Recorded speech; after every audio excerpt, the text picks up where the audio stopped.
یہ بات چبھ رہی ہے اور بہت زیادہ ٹر ٹر ٹر ٹر کی آوازیں آپ میڈیا میں سن بھی رہے ہوں گے. ان سارے مینڈکوں کو بتانے کی ضرورت ہے کہ محمد عربی کے شعر ابھی زندہ ہیں. نعرہ تکبیر، نعرہ رسالت، مسلک اعلی حضرت خلیفہ سرکار تاج الشریعہ. میرے عزیزو، تمہیں اللہ تبارک و تعالیٰ نے کتنی دولتوں سے نوازا ہے، کتنی دولتوں سے. کون کہتا ہے کہ مسلمان بچھڑا ہوا ہے؟ کون کہتا ہے کہ یہ پسماندہ ہے؟ تمہاری نظروں میں ہو سکتا ہے پسماندہ ہو، بچھڑا ہو، دولت سے آری ہے، سیاست سے خالی ہے، حکومت سے دور ہے، ڈپارٹمنٹ میں اس کی نمائندگی نہیں ہے. لیکن اے دنیا والوں، جو دولت ہم اپنے سینے میں عشق رسول کی رکھتے ہیں، پوری کائنات مل کر کے اس کی قیمت نہیں لگا سکتی. اور الحمدللہ ہم نے دیکھا ہے مصطفیٰ کریم کے فدائی حضور کے قدموں پر نچھاور ہونے والوں کے لیے پوری کائنات ٹوٹ پڑتی ہے اور بڑے بڑے مالدار اسے خریدنے کی کوشش کرتے ہیں. لیکن میرے مصطفیٰ کا غلام ہر زمانے میں یہ کہتا آ رہا ہے. میں آپ کو بتا رہا ہوں، آپ کے علاقے میں میری پہلی آمد ہے، آپ کے علاقے میں میرا آپ کے سامنے کھڑا ہونا پہلی مرتبہ ہے. سید صاحب قبلہ ابھی فرما رہے تھے کہ جس علاقے میں آپ کھڑے ہیں اللہ کریم سب کے دلوں میں محبت پیدا کرتا ہے. لیکن میں یہ محسوس کرتا ہوں آپ کے اندر میرے لیے یہ جذبات میرے جبے ٹوپی کی وجہ سے نہیں، میرے کسی سیاسی خاندان کی وجہ سے نہیں. آپ اگر یہاں مجھ سے محبت کرتے ہیں یا اس منبر پر میری تعظیم کرتے ہیں تو صرف اس لیے کہ رسول پاک کے قدموں سے وابستہ ہے. اور ہماری عزت اسی کے لیے ہے جو نبی کی غلامی میں آتا ہے. اور میں نے محسوس کیا ہے جب تک بکے نہ تھے تو کوئی پوچھتا نہ تھا، جب تک بکے نہ تھے تو کوئی پوچھتا نہ تھا. یا رسول اللہ، تم نے خرید کر ہمیں انمول کر دیا. اسی لیے شاعر کہتا ہے بے دام ہی بک جائیے بازار نبی میں. آپ کو اندازہ نہیں ہے میرے عزیزوں، ایک بار جو مصطفیٰ کریم صلی اللہ علیہ وسلم کے دامن میں آتا ہے چاند بھی اس پر رشک کرنے لگتا ہے. آسمان بھی اپنے دروازے اس کے لیے کھول دیتا ہے. وہ نبی کا جو غلام ہوتا ہے جس طرف سے وہ گزرے ہوائیں اسے سلام کرتی ہیں. تمہارے پاس بڑی دولت نبی پاک کی غلامی کی ہے، بس صرف اور صرف بات اتنی ہو گئی کہ اس ظالم دنیا نے تمہارے گلے سے وہ پٹا کھینچنے کی کوشش کی جو غلامی کا پٹا تم نے صدیوں سے میرے مصطفیٰ کی غلامی کا اپنے گلے میں ڈال رکھا ہے. اس پٹے کو کبھی نکالنے مت دینا. جب تک تمہارے گلے میں میرے مصطفیٰ کی غلامی کا پٹا رہے گا ہر کتے کو تم پٹا ڈال سکتے ہو، حق ہے، حق ہے، ہر کتے کو تم پٹا ڈال سکتے ہو. اور دنیا بھر یہ جانتی ہے کہ نبی کے جیسا کوئی نہیں تھا. اگر میں ایک لیسٹ آپ کے سامنے پیش کروں ہندوؤں کے بڑے بڑے جو ان کے گرو رہ چکے، عیسائیوں کے جو بڑے بڑے پادری رہ چکے، یا پھر سکھوں کے بڑے بڑے جو ان کے گرو ہو چکے، ان سب کی تحریریں موجود ہیں. میرے نبی پاک صلی اللہ تعالیٰ علیہ وسلم کی شان میں وہ سب رطب اللسان رہے. ہر زمانے کا، ہر فرقے کا، ہر دین کا ماننے والا میرے نبی کی عظمت کو سلام کرتا ہے. لیکن اتنی بات یاد رکھے، میرے نبی کی عظمت اور تعریف کرنے کے لیے حلالی ہونا ضروری ہوتا ہے. یہ بات سمجھ لیں، نبی پاک صلی اللہ تعالیٰ علیہ وسلم کی عظمت سورج سے زیادہ روشن ہے. دن میں سورج نکل جائے اور اگر کوئی کہے کہ سورج کالا ہے تو آپ اسے کیا کہیں گے؟ سوائے تیرے کالے پن کے اور کچھ نہیں ہو سکتا. سورج تو روشن ہے، سورج روشن ہے. لیکن میرے نبی پاک کی شان میں اگر کوئی انگلی اٹھاتا ہے تو اے سنیو، قرآن کی زبان میں بتاتا ہوں کہ جس نے بھی گستاخی کی یا حضور کی سیرت پر انگلی اٹھائی، قرآن کے فارمولے کے اعتبار سے وہ حلالی نہیں ہو سکتا. اس کی ماں نے خطا کیا ہو. عتل بعد ذلك زنیم، قرآن میں اللہ فرماتا ہے جس نے رسول کو گالیاں دی وہ زنا سے پیدا ہوتا ہے، زنا سے پیدا ہوتا ہے. تحقیق کرنے کی ضرورت نہیں، ویسے ہی سامنے آ جائیں گی باتیں. جتنے گستاخ ہوں گے ان کی ساری حقیقتیں باہر آ جائیں گی. ایک مرتبہ میرے عزیزوں آپ کو میں یہ بات بتا دوں، حضور کی عزت پر پہرا دینا، اگر اللہ کریم نے تمہیں اس خدمت کے لیے منتخب کر لیا تو اپنے اعزاز پر فخر کرو کہ یہ خدمت عام آدمی کے ذمہ نہیں دی جاتی، اللہ جسے پسند کرتا ہے اسے اپنے محبوب کے لیے چنتا ہے۔ بے شک حق ہے۔ اگر حضور کی محبت کے لیے تمہیں چنا گیا یا ان کی عزت پر پہرا دینے کے لیے چنا گیا تو فخر کرو اور شکر کرو، اس لیے کہ نبی پاک کا ڈیفینس کرنا اور دفاع کرنا خود مولا کریم کی سنت ہے، اللہ کریم کی سنت ہے۔ میں نے سورہ پڑھی آپ کے سامنے، انا اعطیناک الکوثر۔ توجہ، حضور پاک صلی اللہ تعالی علیہ وسلم کے 3 بیٹے پیدا ہوئے، حضرت قاسم، حضرت عبداللہ، حضرت ابراہیم۔ تینوں بیٹے بچپن میں انتقال کر گئے۔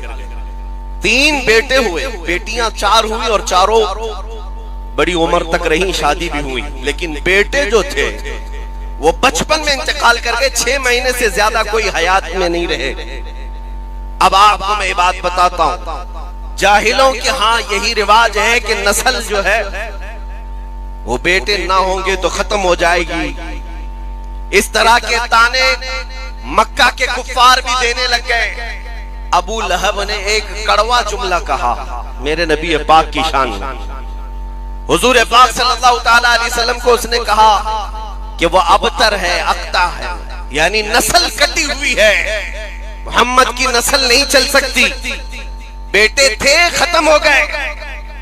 حضور پاک صلی اللہ تعالی علیہ وسلم کو یہ بات گراں گزری۔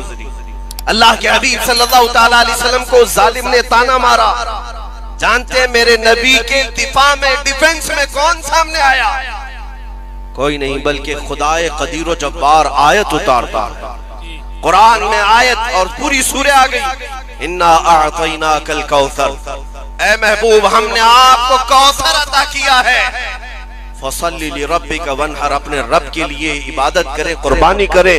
اب اخیر آیت میں اللہ فرماتا ہے اے محبوب آپ کٹی ہوئی نسل کے نہیں، ان شانئک ھو الابتر، آپ کا دشمن کٹی ہوئی نسل کا ہے۔ کون کہتا ہے؟ اللہ۔ آپ کا دشمن کٹی ہوئی نسل کا ہے۔ ابو لہب نے میرے آقا کو کٹی ہوئی نسل کا کہا تھا، اور مولا نے ابو لہب کے لیے فرمایا آج اے سنیو، اے میرے جوانوں، آپ سے میں کہتا ہوں ذرا چراغ لے کر پوری کائنات میں ڈھونڈ کر کے دکھاؤ ابو لہب کے بیٹے کہاں رہتے ہیں، اس کی بیٹیاں کہاں رہتی ہیں، اس کی اولاد کتنی ہے، اس کے خاندان کتنے ہیں۔ تمہیں ایک جگہ سے ایک بچہ بھی نہیں ملے گا۔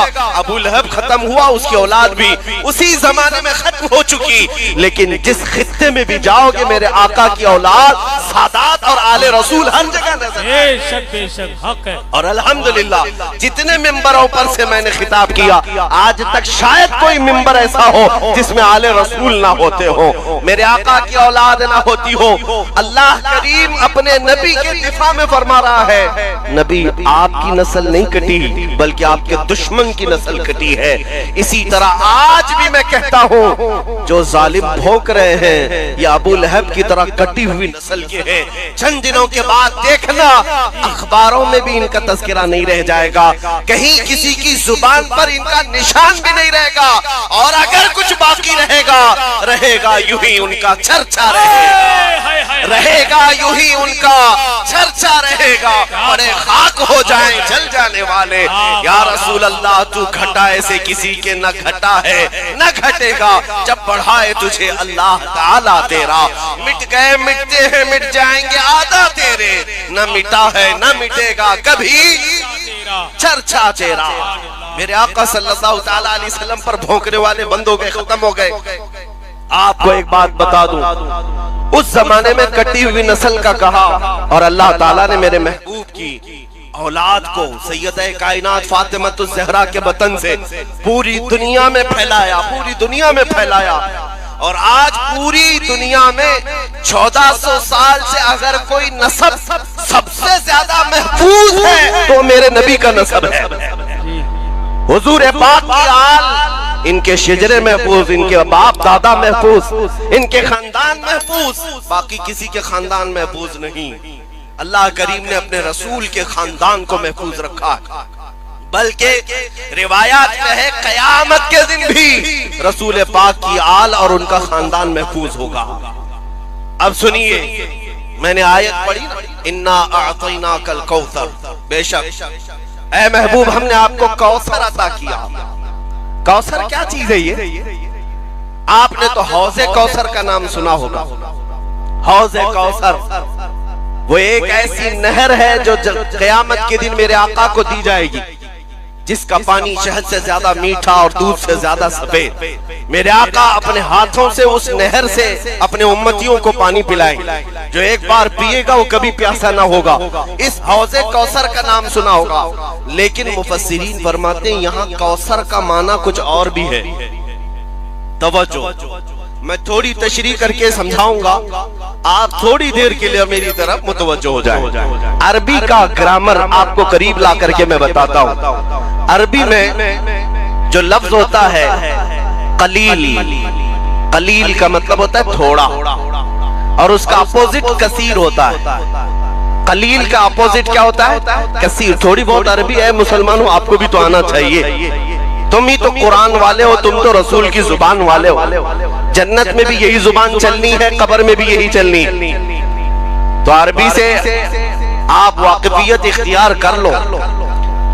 تھوڑے کو عربی میں کیا کہتے ہیں؟ قلیل، اور زیادہ کو عربی میں کثیر کہتے ہیں۔ جیسے دن کا اپوزٹ رات ہے، سفید کا اپوزٹ کالا ہے، لیکن قلیل کا اپوزٹ کثیر ہے۔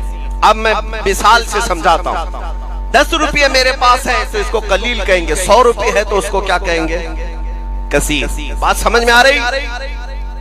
10 روپے کو قلیل اور 100 روپے کو کثیر۔ اسی طرح 1 روپے کو قلیل، 10 روپے کو کثیر کہیں گے۔ اب اور سنیں، قلیل کے مقابل میں کثیر ہوتا ہے، اور کثیر سے تھوڑا زیادہ ہو، کثیر سے تھوڑا زیادہ ہو تو اس کو اکثر کہتے ہیں۔ کیا کہتے ہیں؟ اکثر، یعنی 10 روپے کے بدلے میں 100 نہیں 1000 ہو تو اکثر ہو گیا، بہت زیادہ ہو گیا اکثر، اور اکثر سے بھی زیادہ ہو تو اسے کوثر کہتے ہیں۔ یہ عربی کا قاعدہ ہے۔ بات سمجھ میں آ رہی ہے؟ اب سنو، حضور کو اللہ نے کیا دیا، اپنے نبی کو رب تعالیٰ نے کیا دیا؟ قرآن کہتا ہے اے محبوب ہم نے آپ کو کوثر دیا ہے۔ یہ کیا ہے کوثر؟ اب ہم دیکھتے ہیں اللہ کی بارگاہ میں قلیل کیا چیز ہے، تو قرآن کہتا ہے قل متاع الدنیا قلیل۔ محبوب آپ فرما دی یہ پوری دنیا کا سامان قلیل ہے، تھوڑا ہے۔ پوری دنیا جس میں میں بھی آ گئے، آپ بھی آ گئے، یہ سارے درخت، پیڑ پودے، چرند پرند، حیوانات، جنات، زمین آسمان، چاند سورج ستارے سب آ گئے۔ یہ ساری چیزوں کو اللہ کیا فرما رہا ہے؟ یہ قلیل ہے۔ کیا ہے؟ بات سمجھ میں آ رہی ہے؟ اس زمین پر موجود ساری چیزیں، ساری مخلوقات، ساری کائنات اللہ کی بارگاہ میں قلیل ہے، اور قلیل کا اپوزٹ کیا آتا ہے؟ کثیر۔ یعنی کہ پوری دنیا سے ڈبل ہو تو اسے کثیر کہیں گے، اور اس سے بھی زیادہ ہو تو اکثر کہیں گے، اکثر کہیں گے، اور اکثر سے بھی زیادہ ہو تو کوثر کہیں گے۔ اب اللہ فرماتا ہے محبوب ہم نے آپ کو یہ پوری دنیا کے برابر قلیل نہیں دیا، اور نہ ہی اس کا ڈبل کثیر دیا، اور نہ ہی اس سے زیادہ کوثر دیا۔ جہاں کسی کا ذہن بھی نہیں جاتا محبوب ہم نے آپ کو کوثر عطا کیا ہے، اکثر بھی نہیں کوثر۔ میرے نبی کریم صلی اللہ علیہ وسلم کو مولا نے کیا دیا اندازہ بھی نہیں کر سکتے میرے عزیزوں۔ وہ حقیقت محمدیہ کو کوئی نہیں پہنچ سکتا۔ اس شان رفعت اور اس شان رسالت کو بیان کرتے کرتے زبانیں تھک گئی، حلق سوکھ گئے، قلم ٹوٹ گئے، پھر بھی ان کی سیرت کا ایک باب مکمل نہ ہو سکا۔ حضور کی تعریف کرنے والے اخیر میں یہ کہہ گئے لیکن رضا نے ختم سخن اس پہ کر دیا، خالق کا بندہ خلق کا آقا کہوں تجھے۔ اے میرے عزیزو شان رسالت کو میں کیا بیان کروں؟ جن کے قدم ناز کا حال یہ ہے کہ جس جگہ قدم رکھیں اللہ کریم اس علاقے کی قسم یاد فرمائے، لا اقسم بہذا البلد، محبوب اس شہر کی قسم۔ اور حضور کے چہرے کا حال یہ ہے، چہرے مبارک کا حال یہ کہ نماز پڑھ رہے تھے. پہلے مسلمانوں کا قبلہ بیت المقدس تھا. حضور بیت المقدس کی طرف منہ کر کے نماز پڑھا رہے. ظہر کی 2 رکعت ہو چکی ہے. دل میں خیال آیا ہمارا قبلہ کعبہ ہوتا تو اچھا ہوتا. بیت المقدس اس طرف ہے, کعبہ اس طرف. دل میں خیال آیا اور چہرہ آسمان کی طرف اٹھایا میرے آقا نے نماز کی حالت میں. تم اور ہم نماز کی حالت میں آسمان کی طرف چہرہ اٹھائیں تو نماز مکروہ ہو جائے گی. نماز مکروہ ہو جائے گی. لیکن رسول اپنا چہرہ اٹھائیں. اللہ فرماتے قد نرا تقلب وجهك في السماء فلنولينك قبلة ترضاها. اللہ نماز میں ہی آیت نازل کرتا ہے جبرائیل امین کو بھیج کر, اے محبوب ہم آپ کا چہرہ اٹھانا دیکھ رہے ہیں. آسمان کی طرف جو آپ چہرہ اٹھا رہے ہیں اور آپ کے پسندیدہ قبلے کی طرف اللہ عنقریب آپ کو پھیر دے گا. 2 رکعت نماز ہو چکی. جبرائیل امین اسی نماز کی حالت میں آیت لے کر آتے ہیں فَوَلِّ وَجْهَكَ شَطْرَ الْمَسْجِدِ الْحَرَامِ. محبوب دیر کس بات کی, ابھی آپ اپنا چہرہ قبلے کعبہ کی طرف کر لیں. فوراً کعبے کی طرف آپ کو حکم ہو گیا. 2 رکعت بیت المقدس کی طرف منہ کر کے پڑھا اور 2 رکعت خانہ کعبہ کی طرف. اور جب میرے آقا کا چہرہ کعبے کی طرف ہو گیا, اب قانون یہ آیا اب قیامت تک آنے والے ہر مسلمان کا قبلہ کعبہ ہی ہوگا, اس لیے کہ چہرہ میرے رسول کا کعبے کی طرف ہوگا. بے شک بے شک. چہرہ رسول کا کعبے کی طرف ہو گیا. اب کوئی اس قبلے کو بدل نہیں سکتا. اس کعبے کو کعبہ کسی نے بنایا. کعبہ مقدس و مطہر ضرور ہے, اللہ کا گھر ضرور ہے, لیکن ہم سب مسلمانوں کا قبلہ کس نے بنایا اسے؟ یہ میرے مصطفیٰ کریم کے چہرے مبارک کی شان ہے. اسی لیے اعلیٰ حضرت نے فرمایا کہ ان کو کیا پوچھتے ہو, میرے نبی کا مقام کیا ہے؟ ان پاکھنڈیوں سے کیا سنتے ہو, نبی کی عظمت کیا ہے؟ حاجیوں آؤ شہنشاہ کا روضہ دیکھو. کعبہ کو دیکھ چکے, کعبے کا کعبہ دیکھو. اور سے سن تو رضا کعبے سے آتی ہے صدا, میری آنکھوں سے میرے پیارے کا روضہ دیکھو. نعرہ تکبیر, نعرہ رسالت, مسلک اعلی حضرت خلیفہ سرکار تاج الشریعہ. سبحان اللہ. کائنات کی ہر شے میرے مصطفیٰ کریم کی عظمت بیان کر رہی ہے. میرے عزیز و حضرت یعلا بن مرہ ایک صحابی ہیں, کہتے ہیں ایک غزوے میں ہم گئے تھے, میری ڈیوٹی لگی تھی حضور کی پہرے داری.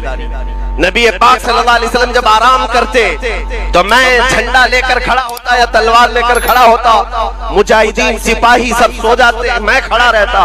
حضرت یعلا بن مرہ کہتے ہیں کہ میں نے رسول کریم صلی اللہ تعالی علیہ وسلم کو دیکھا, حضور آرام کر رہے ہیں اور نیند لگی.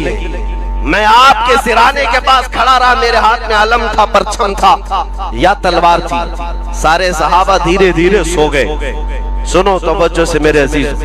حضرت یعلا کہتے ہیں تھوڑی ہی دیر کے بعد میں نے کیا دیکھا, دور صحرا میں اکیلا ایک درخت ہے, اور اس درخت کی طرف میں دیکھنے لگا تو اچانک وہ درخت ہلنے لگ گیا, ادھر سے ادھر ہلا اور اپنی زمین سے اکھڑ گیا, اور اکھڑ کر کے جیسے انسان چلتے ہیں ایسے چلتے ہوئے میرے مصطفیٰ تک آ گیا. نبی پاک جب آرام کر رہے تھے وہ درخت قریب آیا اور قدموں کی طرف جھک گیا اور پھر واپس گیا.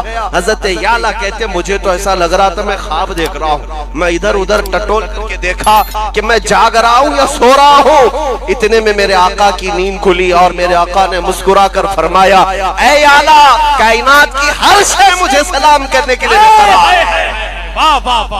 حضور پاک کی عظمت ہر شے کو معلوم ہے, سوائے ان خبیث مردودوں کے, ان کمینوں کے, ان کتوں کے جو زنا سے پیدا ہوئے, انہیں میرے آقا کی عظمت کا کیا علم. لیکن میں آپ کو بتانا چاہتا ہوں شان رسالت کیا ہے, میرے آقا کی رفعت اور ان کا مقام و مرتبہ کیا ہے. عرش حق ہے مسند رفعت رسول اللہ کی, دیکھنی ہے حشر میں عزت رسول اللہ کی. ان ظالموں کو میں کہتا ہوں تھوڑے دن انتظار کرو, جب ملک الموت کا پنجہ تم پر پڑے گا تم بھی جاؤ گے, اور ایک دن وہ آئے گا جب ہم سب کو مولا اٹھائے گا میدان قیامت میں, ہم بھی جمع ہوں گے تم بھی جمع ہوگے, دیکھا جائے گا فیصلہ کیا آتا ہے ارحم الراحمین کی طرف سے. احکم الحاکمین جب فیصلہ کرے گا، الحمدللہ ہمیں اس بات کا احساس حاصل ہے کہ قیامت کا جو میدان ہے وہ بھی مولا نے کس لیے سجایا ہے، فقط اتنا سبب ہے ان عقاد بزم محشر کا کہ ان کی شان محبوبی دکھائی جانے والی ہے، ان کی شان محبوبی دکھائی جانے والی ہے۔ اس دن ہم دیکھیں گے اللہ کریم کے حکم سے ایمان سے دنیا سے رخصت ہوئے تو ہم رسول اللہ کے جنت رسول اللہ، اور ان کا جو انجام ہوگا وہ دردناک انجام ہے، وہ یہاں سے بھی شروع ہوگا، قبر میں بھی، مرنے کے بعد بھی، اور حشر میں بھی ہوگا۔ جو نبی پاک کی شان میں بھونکتے تھے، جانتے ہیں ابو لہب کس انداز سے مرا؟ ایسی بیماری لگ گئی تھی کہ اس کے جسم پر کیڑے لگنے لگ گئے مرنے سے پہلے، اور اس کے بعد مر گیا تو گھر والے اسے دفن کرنے نہیں لے گئے، دفن کرنے نہیں لے گئے گھر والے ابو لہب کی لاش کو اٹھا کر کے ایک گڑھے میں پھینک گئے، کیونکہ مکہ کی یہ روایت تھی، ان کا رواج تھا جب کوئی کوڑ کی بیماری یا پھیلنے والی بیماری ان کے ذہن کے مطابق کسی کو ہوتی اور اس بیماری میں کوئی مرتا تو اس کو قبرستان میں نہیں لے جاتے مکہ والے، بلکہ ایسے بیمار کو ایک گڑھے میں ڈال کر اس پر پتھر ڈال کر چلے جاتے۔ برسوں کے بعد مکہ والوں کے پاس ایسی بیماری آئی جو ابو لہب کو آئی، وہ گستاخ رسول تھا، میرے آقا کی شان میں گالیاں دیتا تھا، دنیا سے گیا تو سخت بیماری لے کر جسم پر کیڑے لگ چکے تھے، اور گھر والے جنازہ اٹھانے کو تیار نہیں، اور اس کے بعد اس کی لاش کو کھینچ کر کے لایا گیا اور ایک گڑھے میں ڈال کر اس پر پتھر بہت سارے ڈال کر مکہ والے چلے گئے۔ دنیا میں یہ انجام تو شروعات ہے، یہ دنیا کا ظاہری انجام ابھی شروعات ہے، قیامت کے دن دیکھنا ہے گستاخان رسول کا کیا ہوگا۔ اس ابو لہب کی اولاد آج وہ چاہے وہ تیاگی کی شکل میں ہو کہ رافضی کی شکل میں ہو، اس ابو لہب کی ناجائز اولاد کو میں آج کہنا چاہتا ہوں دیکھنا تمہارا انجام بھی شروع ہونے والا ہے، گھر بھی گیا، بیوی بچے بھی گئے، نام بھی گیا، دین بھی گیا، اب بچا کچھ نہیں، ملک الموت کا پنجہ پڑنے والا ہے، اور اس کے بعد دنیا کو یہ معلوم ہوگا میرے مصطفیٰ کی شان میں تو بھونکتا رہا اور ذلیل کتوں کی طرح مر گیا، مگر میرے آقا کی شان میں ایک نقطہ برابر بھی فرق نہیں آیا۔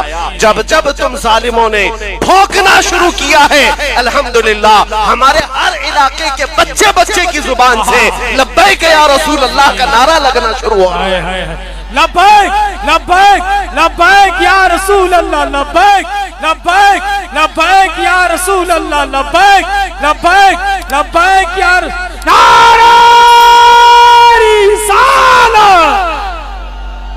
میرے آقا صلی اللہ تعالیٰ علیہ وسلم کی شان۔ اب ایک بات یہ بھی میں بتا دوں، کوئی بھی یہاں پر یہ ہرگز مت سمجھے کہ ہمارے اوپر ان کی حکومت ہے، الحمدللہ ہم فقیروں کے دلوں پر تاجدار مدینہ کی حکومت ہے، ہم یہ منعان تسلیم کر دیں یا نہیں، ہماری روح پر، ہمارے دل پر، ہماری جان پر حکومت میرے مصطفیٰ کریم کی ہے، وہ ہمارے سلطان بھی ہیں، ہمارے شہنشاہ بھی ہیں، نبی اکرم صلی اللہ تعالیٰ علیہ وسلم کو ہم نے بادشاہ ہر زمانے کا تسلیم کیا ہے۔ سنو، آج بہت سارے لوگوں کو یہ بات چبھ رہی ہے اور بہت زیادہ ٹر ٹر ٹر ٹر کی آوازیں آپ میڈیا میں سن بھی رہے ہوں گے۔ ان سارے مینڈکوں کو بتانے کی ضرورت ہے کہ محمد عربی کے شعر ابھی زندہ ہیں۔ نعرہ تکبیر، نعرہ رسالت، مسلک اعلی حضرت خلیفہ سرکار تاج الشریعہ۔ میرے عزیزو، تمہیں اللہ تبارک و تعالیٰ نے کتنی دولتوں سے نوازا ہے، کتنی دولتوں سے۔ کون کہتا ہے کہ مسلمان بچھڑا ہوا ہے؟ کون کہتا ہے کہ یہ پسماندہ ہے؟ تمہاری نظروں میں ہو سکتا ہے پسماندہ ہو، بچھڑا ہو، دولت سے عاری ہے، سیاست سے خالی ہے، حکومت سے دور ہے، ڈپارٹمنٹ میں اس کی نمائندگی نہیں ہے، لیکن اے دنیا والوں، جو دولت ہم اپنے سینے میں عشق رسول کی رکھتے ہیں، پوری کائنات مل کر کے اس کی قیمت نہیں لگا سکتی۔ اور الحمدللہ ہم نے دیکھا ہے مصطفیٰ کریم کے فدائی